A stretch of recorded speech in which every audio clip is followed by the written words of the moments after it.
Join me in welcoming Dr. Tipple Grandin.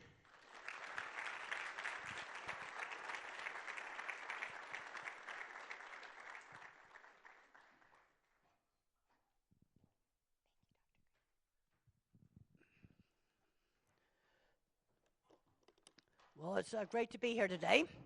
Got a lot of things to talk about. Got into the hotel last night at 1:45 because the plane was late. It had hydraulic issues. We had to get another plane. There was nothing fun about that. Let's just start out. I'll just talk a little bit about my background. I had no speech till age 4. I was very lucky to get into really good early education by 2.5. And one of the things that concerns me right now as I go around and do autism talks, different parts of the country, I'm finding 3-year-olds that are not speaking on 2-year wait lists. That is absolutely unacceptable because you need to start working with these kids really, really young.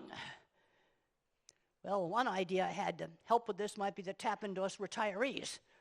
I'm 78 years old. I'm still teaching my class, staying up all night, getting on late airplanes. Then I got so nerved up last night I couldn't sleep on the plane. Usually I sleep through a lot of flights. Then I saw Tech Ops come on the second plane. I'm going, oh, don't want to see the vest that says Tech Ops. That means something's wrong with the plane. Well, all that was wrong was a bent wire on an exit sign, and he took a picture of it. Then he figured it was all right. So we finally got here. But I can't emphasize enough, if you have a 3-year-old child that's not talking, you got to rule out deafness, and then you got to work with them. Worst thing you could do with that kid is let them play with phones all day and just zone out on that. They need to be doing real things out there with real people. Well, I was talking by age 5. Mother had high expectations for me, but there were some accommodations.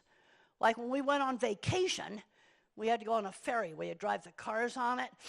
I hated that ferry. And you sat up on the deck, it had a loud horn. I flung myself on the deck screaming. Yeah, we're going to go on that boat, but I rode in the cabin underneath. They made an accommodation. When we went to grandmother's house, I could play beat the elevator, run up 5 flights of fire stairs, always beat the elevator. That burst of exercise helped keep me calmer. So they figured out simple things like that. My ability in art was always encouraged. Autistic kids can get fixated on one thing. I'd draw the same horse head over and over and over and over again. Mother said, well, let's draw the whole horse. You know, take that interest and build on it. I loved building things. So if you could make it out of cardboard, I made it. Kids aren't tinkering today. I would spend hours and hours figuring out a way to make a parachute from a scarf that would open more quickly by making kind of a cross thing with the coat hangers. I was in 2nd grade at that time. I could barely cut the coat hanger. I could dent it with the pliers, and then I'd bend it. I can remember doing that. High school was horrible bullying. The only places I was not bullied was riding horses and the Model Rocket Club. Friends through shared interests. I can't emphasize just how important that is. I got thrown out of 9th grade for throwing a book at a girl. She called me a retard, so I beamed her with a social studies book. I chucked it across the music room, and I got thrown out of school for that. And I ended up going to a special school for kids with problems. They put me to work cleaning 9 stalls every day and running their horse barn. And Mother wasn't too happy that I wasn't doing academics. But Mr. Patey, the headmaster, let her get through her adolescence.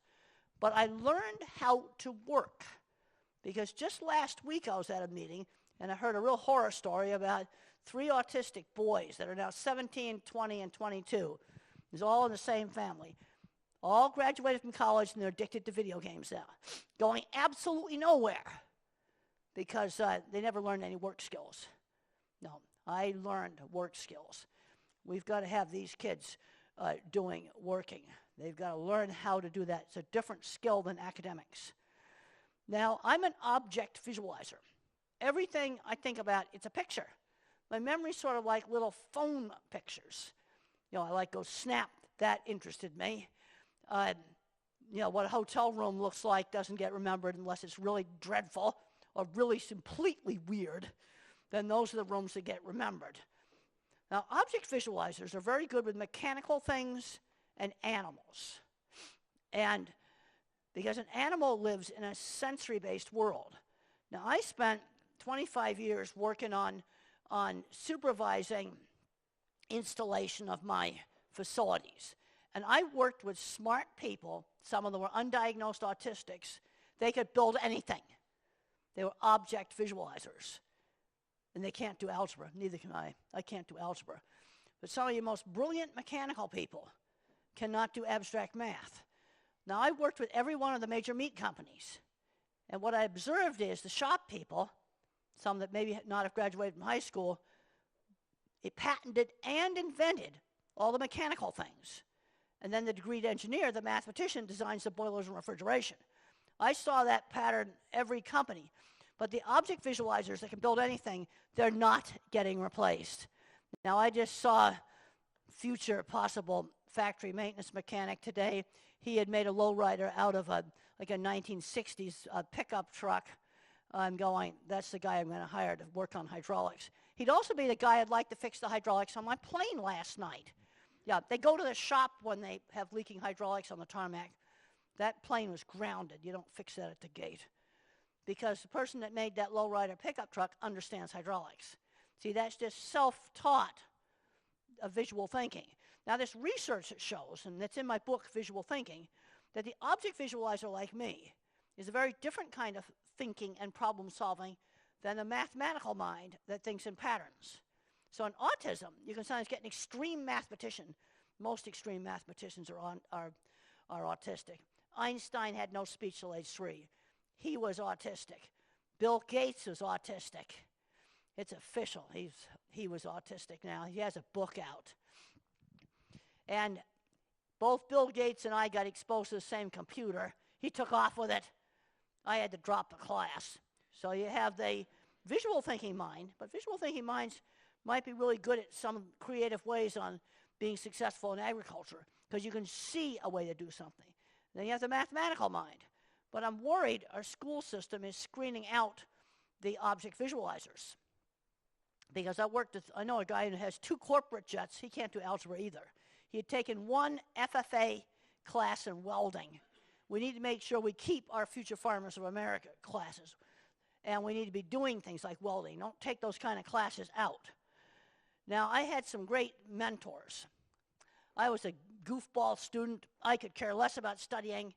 Then Mr. Carlock, my science teacher, got me interested in studying. Because now studying was a pathway to a goal. I wanted to become a scientist. And then my motivation, I turned it right around. I still can't do algebra. I failed the SAT in algebra. So how did I get through freshman college? Thank goodness back in the 60s, it was mostly statistics. And with tutoring, I got through it. So what I'd recommend on the math front is do a lot more practical math. Replace the algebra with, okay, you're filling up a tank with a water flow. This water flow, how long will it take to fill up a tank? Figuring out hydraulic and pneumatic system pressure. See, that kind of math I can learn because I relate the formula back to the piece of equipment, like, for example, excavator, squeeze chute, some piece of equipment that I can see. Now, how did I end up getting into the cattle industry when I was from back east and there weren't any cattle around? I got exposed to it when I was 15, when I went out to my aunt's ranch in Arizona. See, students have to get exposed to things. And it's exposure, then mentoring. And I had some good people in the industry that mentored me. There was a contractor that seeked me out to have me design facilities for him. He was just starting steel and concrete business. There were some very good people. Now, getting back to college, I majored in psychology. I wanted to do aerospace. I couldn't do the math. But let me tell you, aerospace needs me. I looked into the Starliner mess where the little thrusters wouldn't work. The mathematician tells them when to thrust, but somebody's got to put the thrusters together correctly. I looked up the valves in those thrusters, and I go, I've put stuff like that together myself. Normally closed solenoid, I know exactly what that is. And those things have to be put together correctly and not get the sealant inside it. It's going to clog up the thrusters. Somebody didn't put those things together correctly. You see, this is where you need to have both kinds of minds. And so I originally started out majoring in psychology, and then I started to get a master's in psychology, but then I've been going out to feed yards in Arizona, and I switched over to animal science. And I got to thank a professor named Philip Stiles.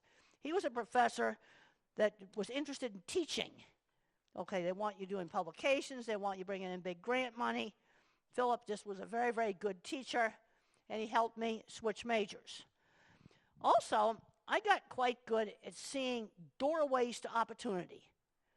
Okay, we talked about this being a networking meeting. Well, you never know who you might meet that could open up a door. Half of all good jobs are backdoor through contacts. And there's a scene in the HBO movie, Temple Grandin, which shows my visual thinking really well, really accurately. They duplicated my projects accurately. I really liked that. But there's a scene in that movie where I went up to the editor of our state farm magazine, and I got his card. As I'd already had been working on a master's thesis on how cattle behaved with different types of head gaits on squeeze chutes.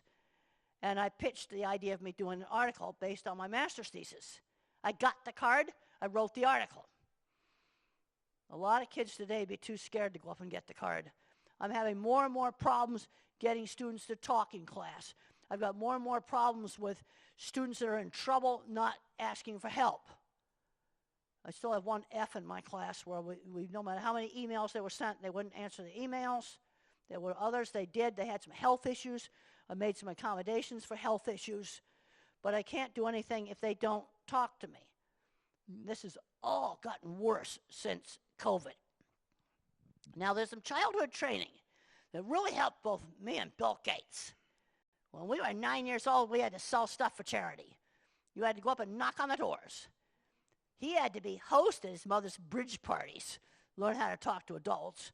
I was a hostess at my mother's dinner parties, and we had to greet the guests. This is something that any family can do. I'm seeing too many smart kids labeled autistic. They aren't learning shopping. They're getting babied. I want to say, high expectations with accommodations. Okay, learning to drive. It's going to take longer. I learned on an old pickup, 3 on the tree, horrible clutch. Start out in the horse patcher, lurching all over the place. And then her mailbox, my aunt's mailbox, was 3 miles away. So that made 36 miles a week of driving on dirt roads. You're going to have to do more practice in a totally safe place.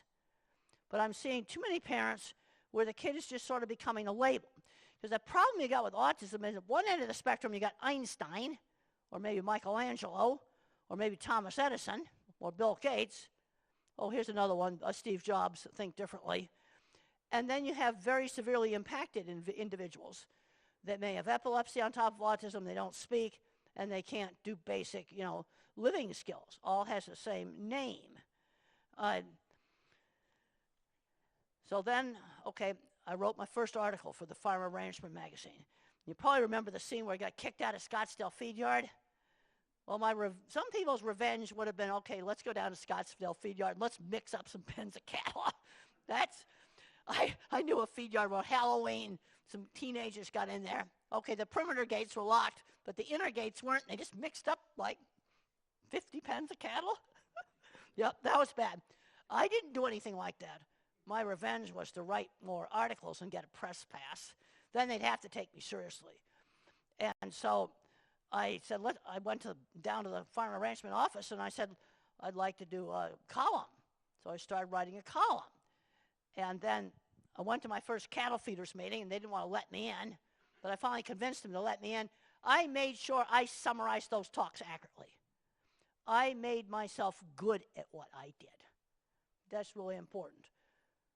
Yeah, I got the press pass. It got me into expensive, it used to be NCA, National Cattle Association, big expensive meetings for free. And I made sure I covered them really well. But the connections I made, and one of the connections I made was getting into my own self-made internship at the Swift plant.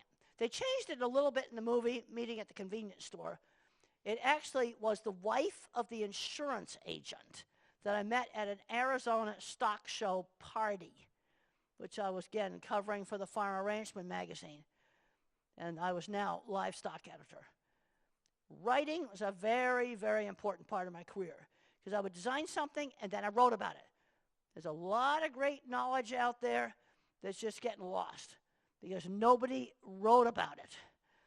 And Yep, I got the press pass. I got back in. You know, some people get angry and say, well, all right, let's go break some windows in their office or something like that. That never crossed my mind.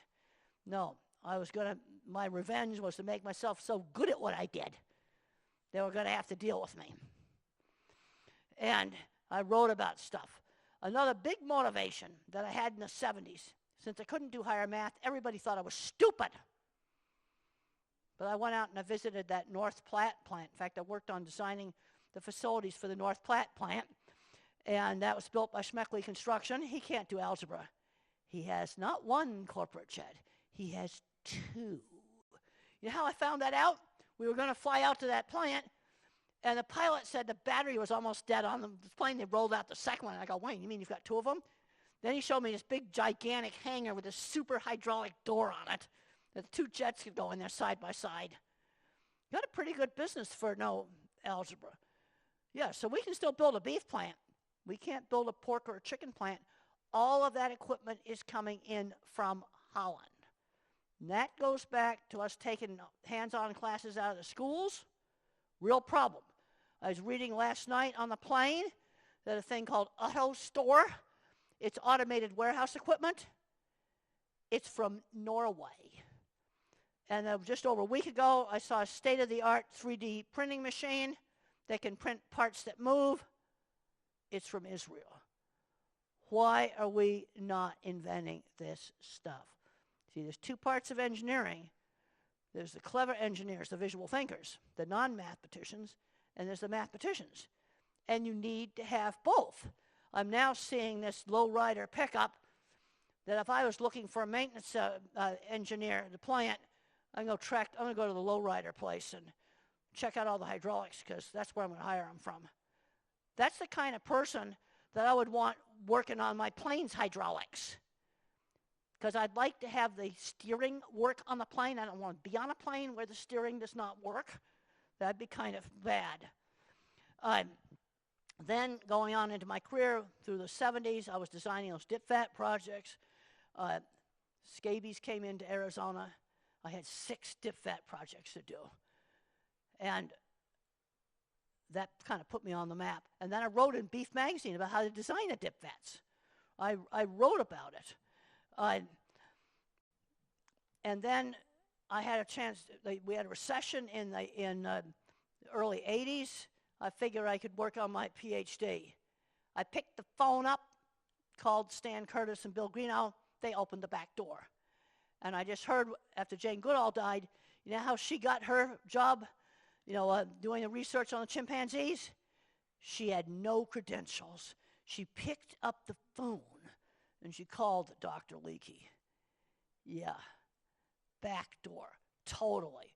Did super important work. And then getting into Colorado State University, I wanted to teach there. I called up my friend Bernie Rowan. He held the back door open. I was very good at finding these ways into things, very motivated. Well, I'm supposed to be talking now about what's going to happen with the industry. I've been in this industry for just over 50 years. I've watched a lot of different things. And when I first started out in the industry, Herefords ruled. I was living out in Arizona, desert, nothing to eat, Hereford cows out there. She'd give you a little tiny calf every year, and it lived. And feed her nothing, and she'd give you a calf, and it lived. It wasn't the biggest calf, but it was a live calf, and it was weaned live. Now we're getting cattle so big, I don't know how you're going to feed them out on some of this more sparse pasture. I think it's a real problem. We've got some cattle right now at our experiment station that won't fit in the silencer squeeze chute. Maybe you use it like a sizer at the carnival. She doesn't fit her in it. You sell her. Because I don't know how you're going to feed them. That's the thing. See, the animal that the meat company wants isn't necessarily the best animal out on the range. Well, we got lots of uncertainty. I do not discuss politics, so we'll just say uncertainty. Let's just leave it at that. And what would I do if I was a young rancher? I think I'm going to go into some of these high-end niche markets where less subject to, inflation pressure. But one of the big problems I've got is where do I slaughter them? There's been a lot of plants built, and some of the plants been built are big plants. I would be looking into these modular slaughter units by Friesela, and I do not receive commissions from Friesela, but since they are classified as trailers, it enables you to get into a meat plant much cheaper. And you can buy a slaughterhouse trailer, and you can buy a, different cooler trailers, and then you park them, you don't move them, and you can get into a small slaughterhouse for half the price. And then if your business went broke, you can sell them. Yeah, leave the wheels on, jack them up, leave the wheels on, because I want them legally to be trailers, because I've got to have a way of slaughtering them. Now, if you got a really great product, and I understand there's a session here on marketing, let's say you do a really good job of marketing, then I'm getting more demand than what I can produce. You can sometimes be in a situation when you might cut quality. Maybe it's just better just to have a small business where you make a living. See, my mind being associative, I'm now going back to some of my very early meetings that I covered for the Farmer Ranchman magazine. And I went to a thing called the International Stockman School and heard a talk by Bill Farr, W.D. Farr. And he was probably in his 60s when he gave that talk. And he said, I sell 10 loads of cattle every week. This is a feed yard. And I buy 10 loads of cattle every week. Regardless of what the market does, I make a living and not a killing. Well, his son played around the futures market and lost the feed yard. I didn't follow Daddy's advice. So maybe the thing to do is you just have a niche business where you make a living. You see, there's two kinds of ways you can go. You can just have a little niche business and make a living, or you can expand. Now, what's worked very well in Fort Collins is our beer industry. And I think it's a good model for some of the things in small cattle industry. We got this giant Budweiser plant. And then right next to the Budweiser plant, you've got all these little tiny breweries, little tiny businesses. They make a living. Now, if they get too big to get on Bud's radar, and then Borg's going to try to buy them. You got to be a Star Trek fan, know what the Borg is. You're going to get assimilated by the Borg. But you just stay small. You coexist there with Budweiser. Well, that might be the model to follow. Another thing I have found, all the things I've read, little guys innovate. Let's look at something like probiotics in chickens.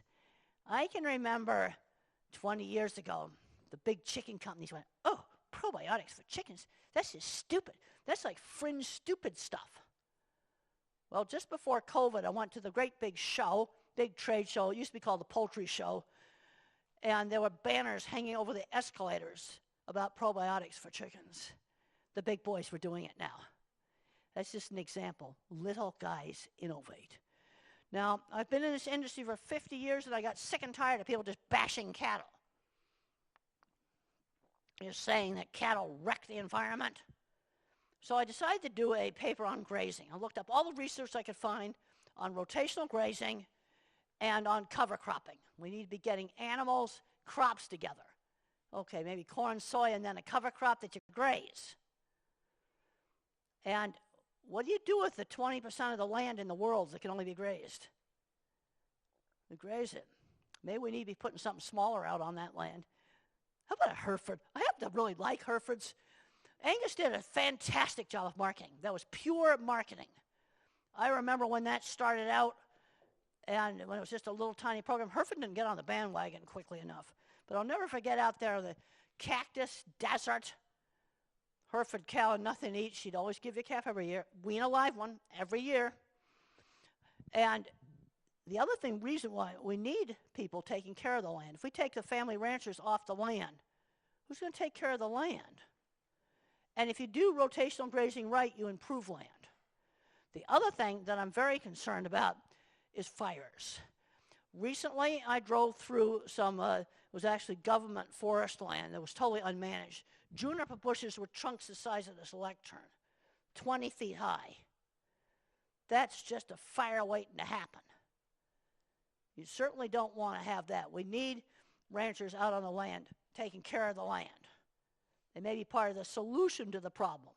Also, to put the methane in perspective, I have to thank an anonymous reviewer who reviewed my grazing paper, and he gave me a reference that showed that before Europeans came to North America, the bison herds were putting out 85% of the methane that cattle put out now, just to put it into perspective. And so I really want to promote those kinds of things. Let's promote what we're doing for the land. The other thing I'm concerned about, we're breeding these cattle for heavier at a younger age. Now, they don't fit in any of the equipment. Oh, yeah, one of the big plants had to replace my center track restrainer system because the cattle were too fat to fit in it. There's a problem. All the shops I worked with had retired out. The one shop that was left ripped them off for $1 million. That was a year and a half ago. That should have been a $250,000 job, even with inflation. No, $1 million rip-off. One shop that's left. Yep, I'm now thinking about go to the next lowrider festival because that's where I'm going to find my mechanics. And I'm not saying that as a joke. And I also read something very disturbing in Aviation Week. That's my fun magazine. I like to read all the dirt. Airbus can't deliver some planes because they can't get enough supply of toilets to put on planes. Okay, that's funny stuff. But I was not very happy when a major airline was complaining at a conference that the young mechanics coming out, yeah, they know the math, a quarter of them, 20 to 25%, were failing the mechanical aptitude test. Well, who do you want working on the hydraulics on your plane? I don't want the guy that's failing the mechanical aptitude test. See, our schools value word thinking and math thinking, but they're not valuing mechanical aptitude. It is an aptitude. I had an interesting talk with a veteran I sat next to on a plane. She had flunked out of college because she couldn't do algebra. She went in the Army. They gave her the mechanical aptitude test. She aced it. And they basically said, you can fix airplanes. You're so good, that's what you are going to do. And you see, we need our visual thinkers and mechanics if you want to have stuff stay together. And I'm very concerned about infrastructure. Okay, what's going to go on with AI? It's going to do wonderful things in drug discovery, in materials discovery, but we need to protect expensive, difficult to replace infrastructure against a computer going rogue. Okay, if I'm running the waterworks, got big pumps, 2-year delivery time on these pumps, super expensive, I'm going to put flow meters on them. So if the computers tell it to run dry, it will shut down before it gets wrecked. I got to protect that infrastructure. Some say, you're just being an old lady that's a Luddite. No, I got to protect that infrastructure. It is too difficult to replace that. Another issue that we're getting right now in cattle, and if somebody said to me 15 years ago we'd get this issue, I wouldn't believe it. We've got certain cattle right now, big problems with congestive heart failure and bad foot conformation. How about a 4-month-old red Angus heifer that's got a foot like that? There's no way that's foundered. It's a 4-month-old heifer. I've got her on my phone if you want to look at her. She's really hideous. Unfortunately, a local veterinarian failed the bull on the breeding soundness exam because the bull's feet were so bad. Yeah, we must not be breeding these problems. And these problems have slowly crept up. We now realize we've got a problem. Certain lines of cattle with congestive heart failure. And they're going to die a week before slaughter, before their scheduled slaughter date. That's not very good. And some feed yards have traced it back to single sires. Yeah, like we need to get rid of those sires. You see, you want to have efficient animals, but we got to think about the animal that's going to work on a lot of this more arid land that we've got. It's not the same animal that makes a ton of meat. It won't fit in a silencer squeeze chute or in one of the older center track restrainer systems. I just want to get you thinking, and we need family ranchers out there to take care of the land. That is something that we need. This is something that people don't understand that. I also want to mention some things that both Bill Gates and I were taught. We were taught to give back. Done a lot of medical things. I have taken my book money and my speaking engagement money, and I have put 25 students through graduate school, masters and PhDs. I have paid for their education. I just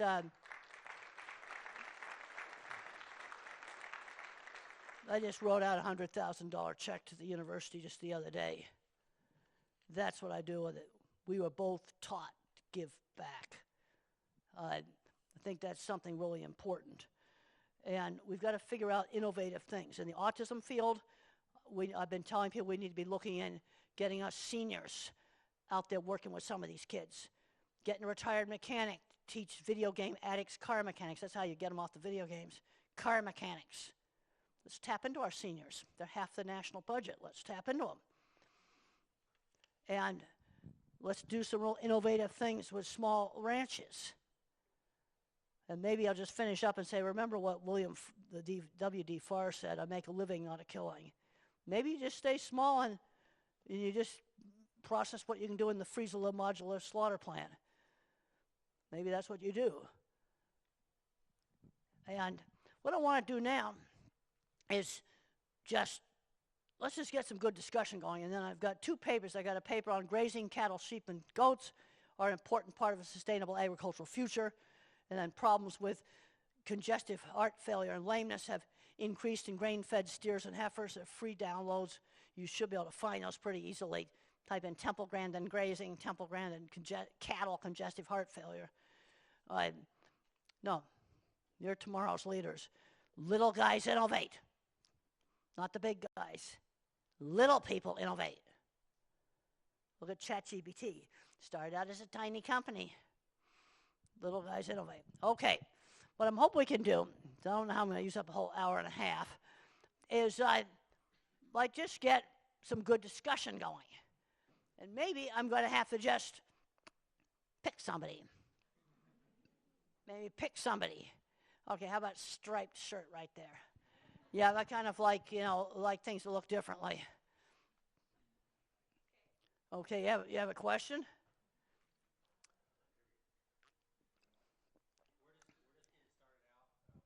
You're just getting started out in cattle? Cattle, yes. Okay. Now, does your family already have cattle?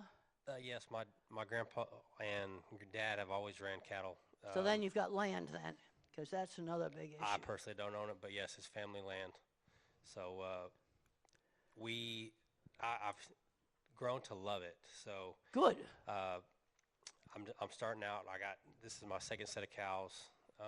So we came here basically just to try to get more knowledge and better tactics, better, resources and how to run cattle and just improve our operation. Well, and I think we're going to need to be doing a lot more on rotational grazing. See, then you get into the crop sector,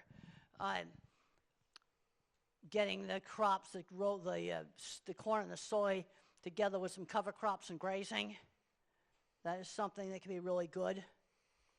We have established crops, coastal, cline grass. As far as crops in our area, I mean, we've hardly ever grown corn. No, not here. Or anything like that. But, we're in Burnett, Texas. So there's some good farmland, bad farmland, but I mean, it's not anything like it is in this area, so we're kind of limited to what we can grow. Well, you've got to, the thing is, I think we've got to be looking at, we've got to keep family ranchers on the land. I was horrified, these giant junipers that I took pictures of. They're on my phone. They're really horrid. It was on government land, and it was absolutely not being managed. I was just horrified. You see, and the trees are so big now that the only way you could get those out of there, you'd have to take heavy equipment and rip them out. There'd be no other way because it hasn't been managed. Yes. In our area, it's cactus and cedar trees as well. Yeah. So cedars, yeah. Yep. All that kind of that. stuff. But if that woody stuff encroaches too much, it'll be fire-gutting. Yes. That's the other thing that's a problem. And you've got people that think cattle are horrible. And 2 years ago when I wrote the grazing paper, I've been in cattle for 50 years. If I spent 50 years of my life with an animal that's terrible, I don't think so. No, you're going to be the people that are going to show how we can, use cattle correctly on the land and improve the land at the same time and manage the land, not have a fire hazard, increase the soil health. The other thing, it takes 3 to 5 years of management to see the improvement in the soil health. That doesn't happen overnight. It's also very local. Something that works in one place doesn't work somewhere else. You got to get super good local advice. But I just want to give people like you encouragement. You're really lucky you have the land. Because you get in other parts of the country, it's all on leased land. That's why I've got one of my cattle books has all the welded facilities in it, and the other one's got all the portable panel facilities in it. Because if you're on leased land, you don't want to be attaching your facility to the ground with concrete, because then the landlord owns the facility. It better set on top of the ground. Yep. But I'm seeing things where recently I went outside of Washington, D.C., and none of the young people wanted to return to the land. And farming that's 50 miles from Washington, D.C., it's all rural. No, I think it's really great what your bank is doing here. I think that's really, really good. We love doing it. It's more of a hobby, but it's the way I was growing up. So I want to install this into my kids and just keep it going. So. Well, you see, and I know the market now went way sky high, then it goes down. The market's been going up and down for as long as I've been in the industry, but I never forgot old W.D. Forrest's words: make a living, not a killing. And I just keep doing what I do the same. Yep. If you have any questions, just raise your hand. We'll pop the mic around. We'll bring the mic around so we can get some good discussion. Howdy. We're up around Burnett County also, and you've been talking about rotational grazing. I didn't know if you had a recommendation, just a general recommendation on paddock size. So on hill country land where it rained 35 inches or less a year, is there a... Well, there's one thing that's good is you can experiment now with virtual fencing. See, kind of the principle is to make him mow it. You want them to eat the celery along with the candy. So they don't just go in and cherry pick off all the yummy little green things and leave the celery behind. So the principle is you kind of crowd them in, let them mow it, take half, leave the rest, then you move them. And virtual fencing, I think really has promise, but you got to train your cattle right. I saw a website, this really annoyed me. They said, oh, just get an app on your phone and move your cattle around. That is BS. You've got to take the time to train them. I had a very interesting 3-day session with Vince, and they said the best way to train them to the virtual fence is to put them in a familiar pasture with a sturdy real fence, and you put the virtual boundary on the real fence. And then they start to learn that. Then you might divide it down the middle virtually. But you start in a paddock with a real fence. Also on riparian areas, you don't put the virtual fence like 30 feet from candy. That's just too much temptation.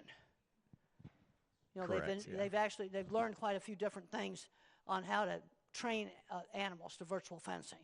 See, then you can experiment with different paddock sizes. The only thing I'd warn you about, you don't want to make it too small to where a cow is always watching its backside because it doesn't know where it might get a shock. They had some problems in New Zealand. I thought this was pretty stupid what they did, is they were trying to use virtual fencing to herd cows into the milking parlor.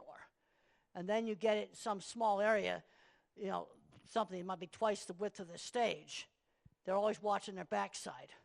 And then they're going to be stressed. You know, if they get the signal and they know they can stay away from it, you know, then you're fine. Then you're absolutely fine. You have to take the time to train them. It's not automatic cattle handling. I won't say which company put that on their webpage, but I told them to make it go away. That was something that shouldn't be on their webpage. You know, this automatic, you know, get an app and you can just move your cattle around. I don't want to hear that kind of stuff. Okay, so the paddock size doesn't really matter as much, I guess, know your area, but then what's the animal unit within that paddock size? Well, yeah, what's the animal unit and what are they grazing? Well, just pasture grass, and then some we have improved fields, or it's like coastal fields, but I was just curious on animal unit per those paddock sizes, and then how many paddocks would you need? Well, this is the thing, and I can't emphasize enough good local advice. It's so local. Another good thing to subscribe to is the Stockman Grass Farmer. They have a horrible online presence. You just about have to subscribe to a little newspaper. You can't even search the stuff online and hit a paywall.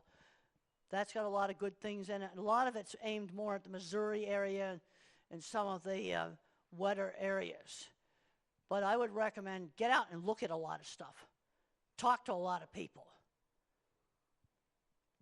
And the thing about the virtual fencing, if the paddock size doesn't work, you can change it with that.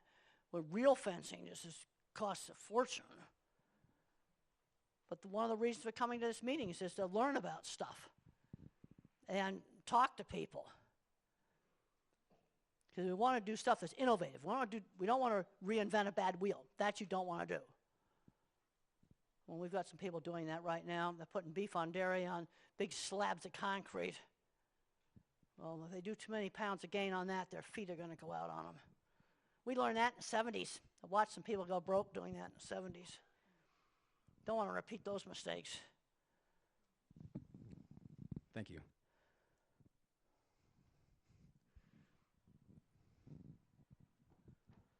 Hi, so I have a quick question. So I own a small animal facilitated learning facility down in Deep South Texas.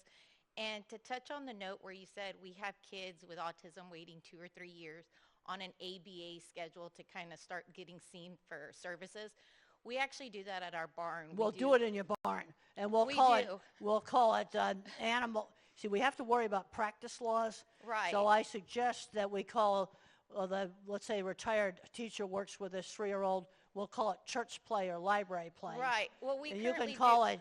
it, fun with the animals or something Yeah, like that. we do. But you are doing therapy Right. because we've got to start working with these kids. Right, and with all And we the have legalities a big source too. of retirees. I'm 78. I'm still working. I can't lift up very much. I don't lift up the heavy things I used to be able to lift up. And I wouldn't be caught dead climbing up a feed mill now or in my 20s. I'd climb up a ladder at the top of a feed mill just to get a picture. I wouldn't be caught dead on the top of a feed mill today. But I'm still getting out and I'm doing things. But what you're doing with the animals, it's therapy. We just have to call it something else. Right, no, That's what we got to do. Right, we call it animal facilitated learning. Okay, good. That's practices. fine. Call so it that. we're retired teachers. I'm Good. a retired teacher of 15 years now. So I retired from the public school education system because Yep. there was so many walls embedded. And as a gifted and talented teacher, I had every student on the bell curve. So I opened up this facility to kind of assist and help these kids that nobody else is kind of helping. Well, you're doing a really good thing. Thank and you. See, I think one of the things that helped me be influential was all the writing I've done. Right. I didn't kind of realize until 10 years ago how important writing was. I was a journalist for 7 years for that magazine. It was a part-time job, but I still have the journalist instinct. Get the story out. Get the story out. So And what writing, we did and is- there's a lot of really creative stuff that's being done in all kinds of industries. Nobody's writing about it. The knowledge just gets no, lost. they're not. So we actually invested in a small miniature Hereford herd. Okay. So we started off with 6, and all of our 6 heifers just calved. So everybody had like a brand new baby calf. But we use them for our animal facilitated learning. So the Okay. kids go out there and they do barn chores. It's very structured. They do barn chores. They're out there sweating. We've had some parents kind of push back where they're like, here's the phone. It's like, no phones. So for an hour. No phones. We need No to get rid of the phones. Yeah, no phones. More and more people are realizing that even in college. There's a college group now where they get together and socialize and all the devices are put away. So people will just talk to each other. Mm-hmm. Because I'm kind of horrified at how bad my students since COVID are on talking. I used to just get the class talking. Yeah, there's no communication skills. It's terrible. Well, the writing skills. I'm working with a student right now on her writing. And when I learned how to write because my teacher red marked up my work and scribbled it up, corrected the grammar, then I had to go back and correct it. Then when I became a book author, my editor was doing the same thing. It's called copy editing. And that's how you learn how to write. Well, my student that I'm having some problems with now, she was never taught that. Mm-hmm. She was just taught to crank out huge amounts of words. So put a lot of extra filler words in that you don't need. And I said, wait a minute, you don't talk this way. I want you to read that like you're giving a speech. You wouldn't say that in talking. Yeah, the flow. No, I learned how to write because I did get my work marked up. That's how I learned. And I learned a lot from my book editors, too, on how to organize writing. So well, my question to you is, what kind of advice would you give us to kind of pursue it and grow it so that we can help and maximize our small presence? Because we're not very big. We You're have not 50 very big, and if you acres. get too big, you lose control of it. Right. So we have 50 so acres. that's something I've observed. I went to special school that was absolutely wonderful with 28 students. And then the state of Massachusetts, they used to call them juvenile delinquents in the 60s, was sending all their problem kids there, and the place totally deteriorated. They couldn't control it. What I'd recommend is writing about it. Put a web page up. See, when I started Grandin.com, when the internet started, I just put a bunch of stuff up there. Just flight zone, point of balance, layout of corral systems, just basic stuff. Put an information-rich website up.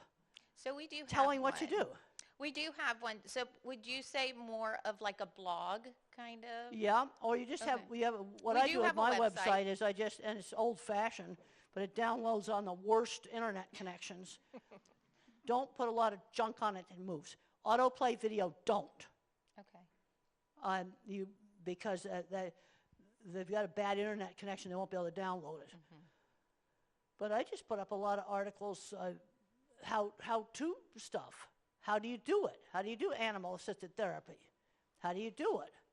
Or animal-assisted learning. We got to remember, Yeah, we're not doing animal-facilitated therapy here. learning. But we're going to have to do more and more of these grassroots things. You know, therapeutic riding is very helpful. Well, I went to a place that was a little bit shabby, homemade. They called it Bible horses because they weren't able to do all the things they needed to have for certification. But they were doing some very good things there. I've seen some very good things. People aren't writing enough about it. Okay. Now it took me a long time to realize how important writing was. And sometimes I have to keep teaching the same stuff. Like I went back to the North Platte plant, and I went back to another plant this summer, brand new, and people are still making the mistake of standing in front of the cattle and poking on the butt with a flag. And you think it's going to go forward? You know, they were being gentle about it, but that's inept cattle handling. Still have to just teach basics. And then the shop decided, the one shop was left, decided to change the design on the center track restrainer system. I'm going, you've got to be kidding. It has a false floor in there, so when the cattle go in, it has the illusion of a solid floor. They put it 2 foot too low, and the cattle wouldn't go in. It worked terrible. And then the foreman went and got some empty boxes and folded them up and stuck them in the bottom of it, which made the false floor higher, and they went right in. Yeah. I can show you that. I've got that on my phone, too. But somebody's changing this thing. This is 36 years later. 2 brand new plants, and they changed that design. This is this summer. And I had to go back and figure out how to fix it. Also, the artificial intelligence on the CAD program decided to reconfigure the cattle chute layout. I was lucky I went back there, and the drawings were sitting in the job trailer on the table, and I walked in there, and I take one look at the lead-up chute, and I said, it's too short. You won't be able to keep up. The computer had changed it. Thank goodness I saw that before they built it. Oh, yeah. Yeah, there's still, kind of like upsets me that I got to go back and fix those kind of mistakes. You know, but I'm glad that I did. Well, thank you. We just. But I think want you're to commend amazing, what you're so- doing. Oh, thank you. And as I've traveled, I'm finding a lot of good things that people are doing. But nobody writes about it. Just how to do it. Okay, what are some of the mistakes that you want to avoid? Things that you don't do. But that we need to be doing more of these sort of things in the neighborhood. Right. A lot more stuff in the neighborhood we've got to do. Yeah, we found that in our area we have a lot of behavioral issues. And like my son was saying on the way up here, because it takes us like 6 hours to get here. So he left this morning, he was like, we researched in class how many individuals are on death row. And there's like 80% that are like on death row, like from our area. And I said, well, yeah, because, you know, they deem them as behavioral issues. They fall into a gap. They get kicked out of school. They don't have any guidance on where to go. So Well, I worked in construction for 25 years. In the 70s, 80s, and 90s, I was out on construction projects all the time, building big Cargill plants. And, of course, I walked around the whole entire project. And we're losing, we're not replacing these what I call the clever engineering department. That's why I wrote my book, Visual Thinking. Our very best, people on inventing mechanical things, they are not getting replaced. Right. And repairing mechanical things. I did not like reading in Aviation Week that a quarter of the new mechanics were failing on mechanical aptitude, which is basically visual thinking, and it can be measured. It is an aptitude. Yeah. Also needs to be developed. Kids need to be growing up playing with pulleys and building things, playing with ramps, and then start learning some of the mechanical principles. Right. That's the big thing that I'm working on right now, is we need these visual thinkers. Yeah, we need the hands-on real-world approach to the education system. Well, which we need to be not doing there. more of that. Yeah. And I get asked, what would I do to improve the education system? Well, I took woodworking at age 11. I had a chance to visit a big methane liquefaction plant that Bechtel's building. Bechtel is the world's largest construction company. I went on that site and I watched them take this pie-shaped panel and put it on the first panel on the tank roof. And I go, there's a lot of know-how here. You see, the mathematical engineer will design the panel. The visual thinker places the panel, and he's retiring. What are we going to do to replace that know-how? Well, we need to get kids building things. I said we need to be getting kids in elementary school learning that building stuff is fun. Yeah. That's what we need to do. Yeah, we have kids that are like, it's so hot outside. It's like, sorry, go out there. You can come back in the AC in 20 minutes. But yeah, just to get them out there off of their devices. We got to get them off like the half devices. the I mean, I battle. don't believe in a total ban of devices. But, kids spending 6 hours a day on a phone, no, it's not okay. No, we've got to get back doing a lot more real things. Because I have grandparents that come to me all the time, and they discover they're on the autism spectrum when the kids get diagnosed. Grandparent had a paper route at age 11. Well, we need paper route substitutes. Things like walking the neighbor's dog. They got to work for somebody outside the family. Church volunteer jobs, where the boss is somebody outside the family, and it's on a schedule. But I'm just seeing too many of these kids just going nowhere. And then you take like the lowrider club. Well, let's get some old airplane hydraulics and let them play with that. Yeah. Out of the airplane scrapyard. Like they can really make those cars hop with that. Yeah. That's where the first cattle squeeze hydraulic chutes came from. Oh, wow. Old airplane hydraulics is where it came from. Okay. Dr. Grandin, quick question related to the modular beef processing facilities. How would you design animal handling around those Well, modular basically, systems? you have to build the trailer's parked on a slab. You'd have to build a small animal handling. But you're talking about, it's a little plant. It might do 20 cattle a day at the absolute most. Absolute most. And probably more likely 10 cattle or 20 sheep. And you would have to build a small cattle handling facility. And that you'd have to build on the site. And then if you ended up selling the trailer, the cattle handling facility was attached to the land, it would stay. But it doesn't have to be anything that elaborate, especially if you schedule your deliveries.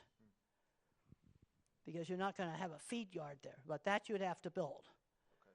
But that's going to be probably a minor expense compared to the trailers. Because the kill floor trailer is all USDA approved stuff. Another thing that you can use for extra refrigerator capacity is used reefer trucks, reefer trailers. You can use those. And there's been work done on moving, have a slaughterhouse on a trailer that goes around. You're going to go broke doing that. That doesn't work. You got to park it somewhere and it stays there. Yeah, it's just too expensive to haul it around because you got to deal with this wastewater. What do you do with the guts? For small operation, you can compost them. The other advantage of the trailers is, well, if you went broke, you can sell them. Yeah. The fact that they're trailers legally, even if you park them and they never move, legally they're trailers. Sure. That helps on a lot of permitting stuff. I don't have any relationship with Friesla, but there are some other companies that make these, but they're one of the bigger companies. Thank But you. I'm just trying to figure out how to get into slaughtering without going broke. And you can probably do these trailers for half the price of built in place. Because the thing is, in the niche markets, I got to have a way to slaughter them. So the only other thing you do is you have to contract with a big plant, and then the big plant changes management and decides, oh, we don't want to mess with those anymore. That happened with Coleman Natural Beef back in the 90s. Or in the 80s. They were contracted with one of the big plants. And then the big plant didn't want to mess around with those cattle. Yeah, that can be a problem. This is a big bottleneck on a lot of niche cattle livestock operations, is where do we slaughter it? Would you recommend they partner with their competition to buy one? That might be possible. What I have seen on co-ops, successful co-ops like Country Natural Beef, they have like about 70 ranchers in that. Organic Valley has got lots and lots of dairies. Now, where I have seen problems, and this is with fairly big plants being built, co-ops with 3 or 4 people. Scorpions in a bottle. They end up fighting. I've been around for 50 years, and they end up fighting, and the plant ends up being sold.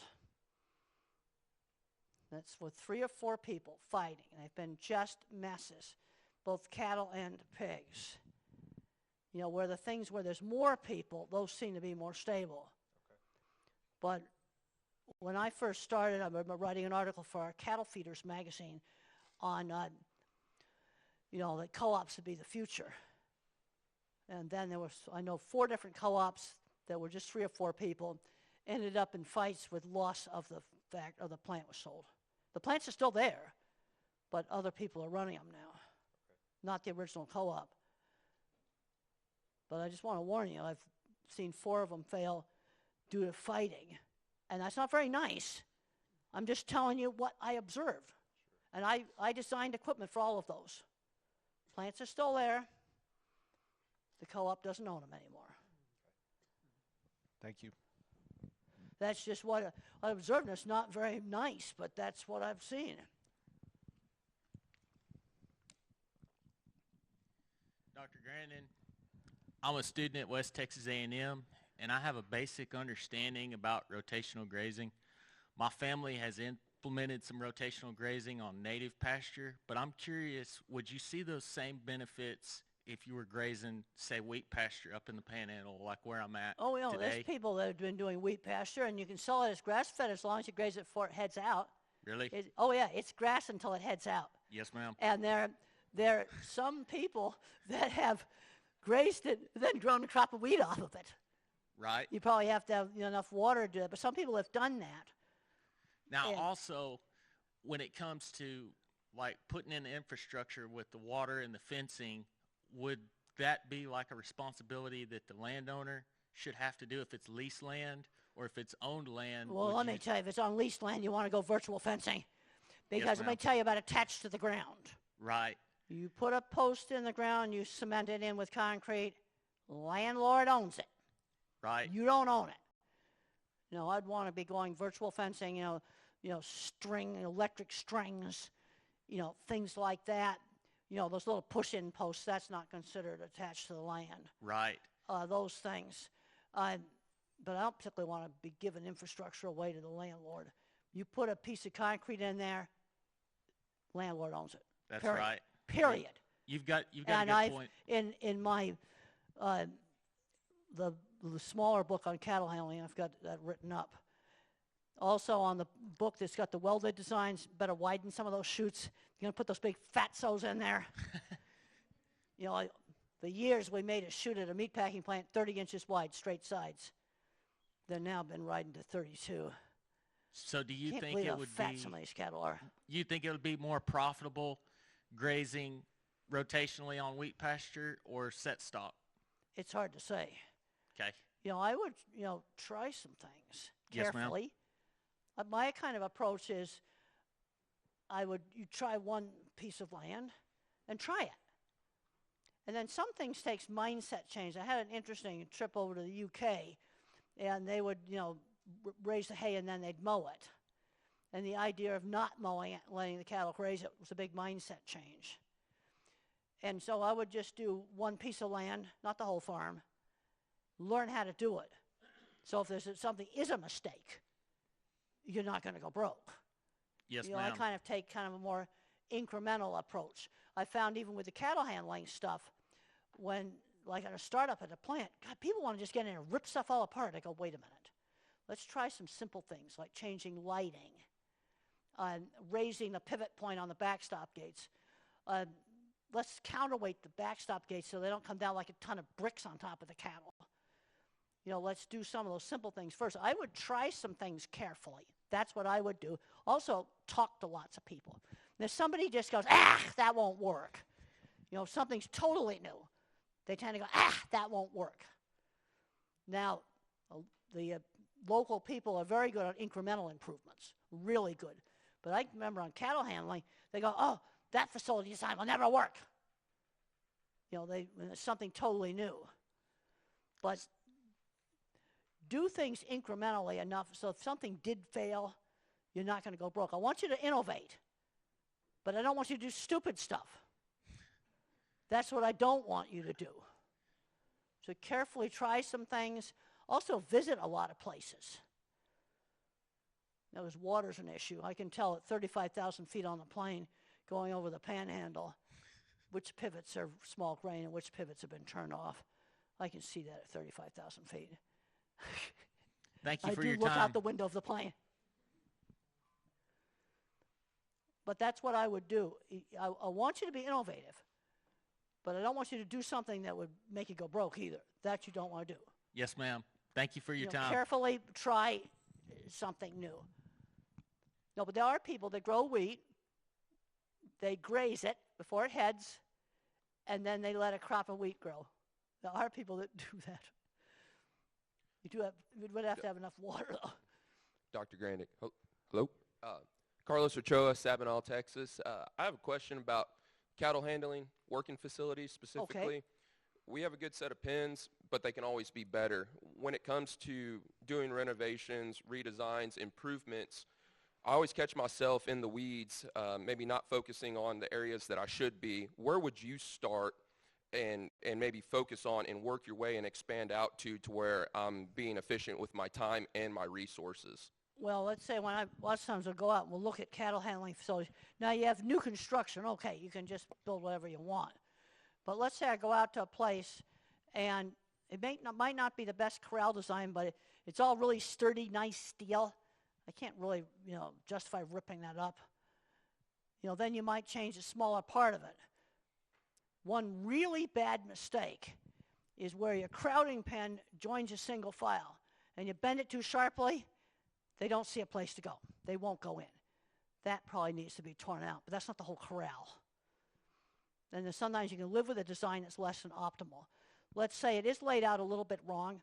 One thing you can try working the cattle from the other side of the crowd pen. And then they might come around and see the entrance. Where if you work them on this side, then they don't see the entrance. Try working it from the other side. Now, if something's a decrepit, broken mess, well then, yeah, that probably needs to just be torn out.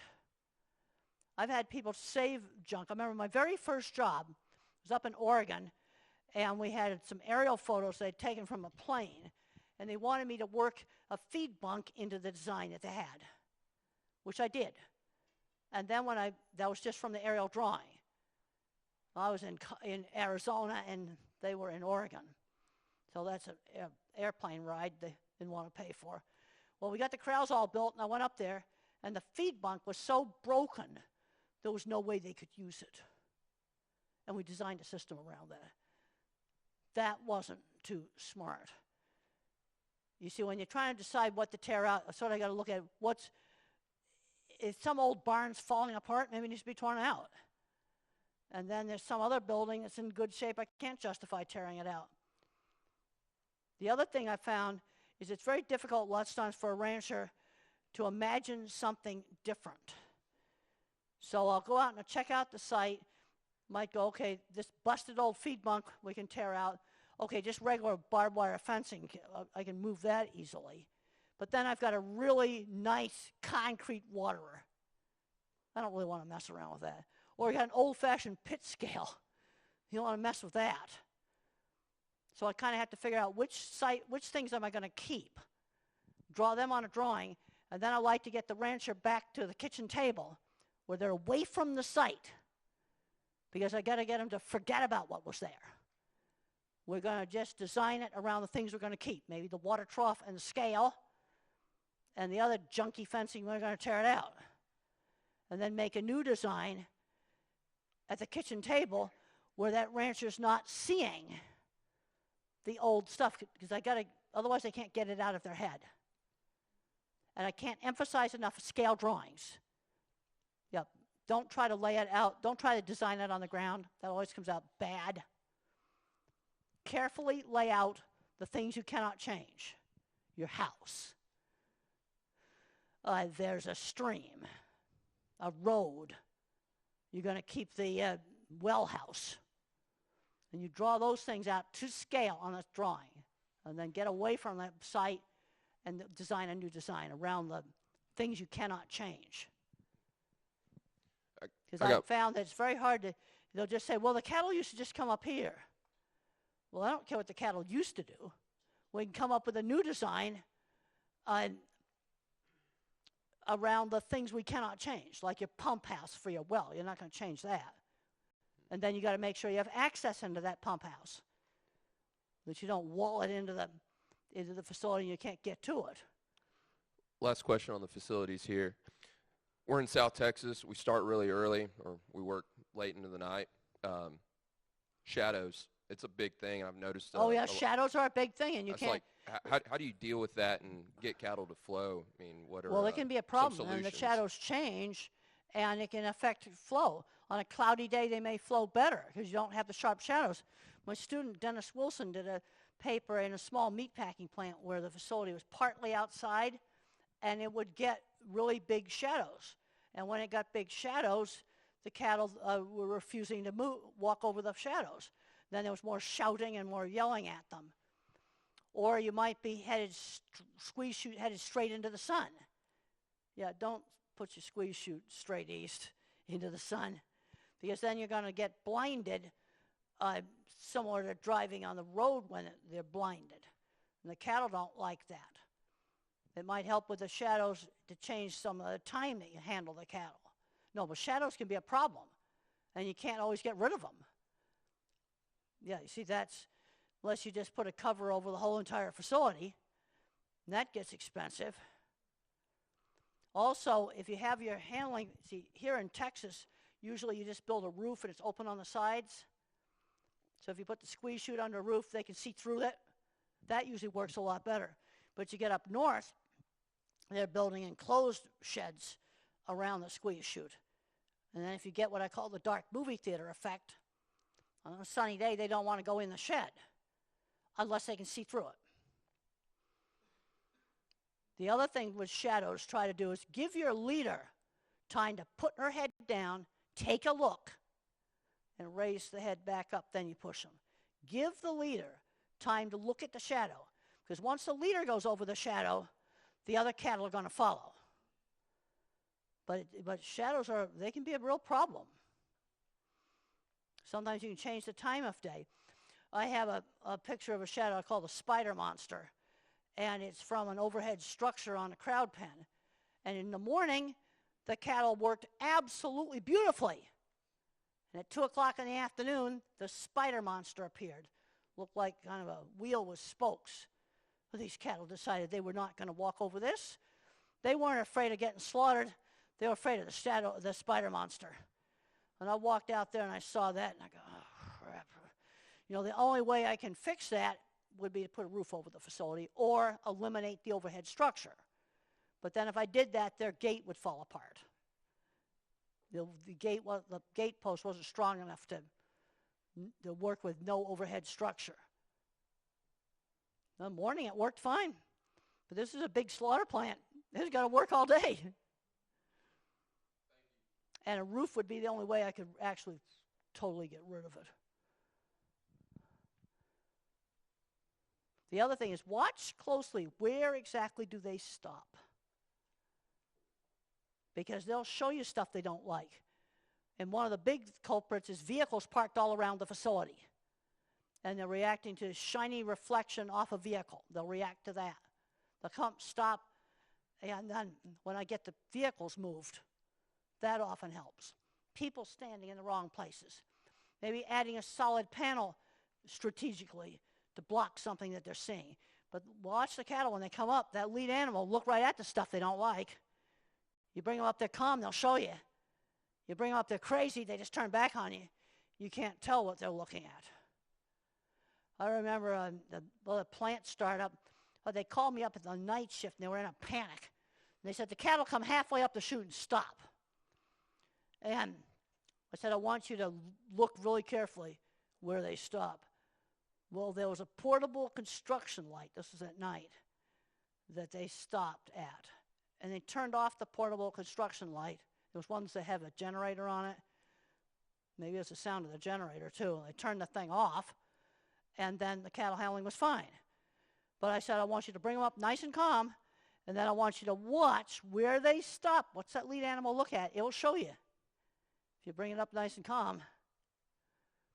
Looks like on the clock here we got about 5 minutes left. I don't know if the clock's right or not, but that's what it's saying. Dr. Grandin, I think one of the key takeaways for us here today, you've said it several times, little guys innovate. Little guys innovate. And that's something that all of our producers here can take home. But that's true in every industry. I don't care what it is. Little guys innovate. Like the Chinese DeepSeek program, that was a mathematician genius. And he did something very clever. He took an idea from the old-fashioned library. Let's say I'm going online and I'm looking up recipes. Okay, cooking. Well, it doesn't need to surf the whole internet for cooking. You do like the old Dewey Decimal System. It just surfs the section of the library involved with food, not the whole internet. Now, it seems like a pretty elementary thing. But it's like PageRank in Google. When Google first started, they copied academic citations. In other words, academic citations is like if you get lots of citations for your scientific project, that's really good. Well, they did links, websites that had a lot of links. It was called PageRank. And then they just ranked them by how many links they had. Very simple concept. Totally changed. That's one of the reasons why Google took over. Well, DeepSeek, one of the things they did was, okay, you're interested in food?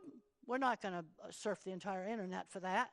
I don't think we need to be surfing dogs and cats when you're looking for cake recipes.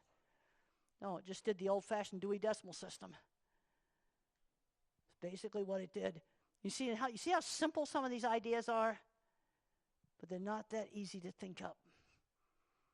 As Steve Jobs said, think differently. What he said about the iPhone 4, he says, I design a product that people don't know they want it until they see it. His design, he was an artist, he wasn't a programmer. He made the interface and he said to the programmers, okay, make it work. It's on every phone in the world, from every manufacturer, no matter where they are.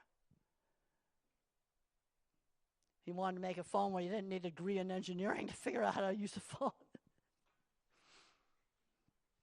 Dr. Grandin, do you have any final thoughts for our producers here today as you wrap up?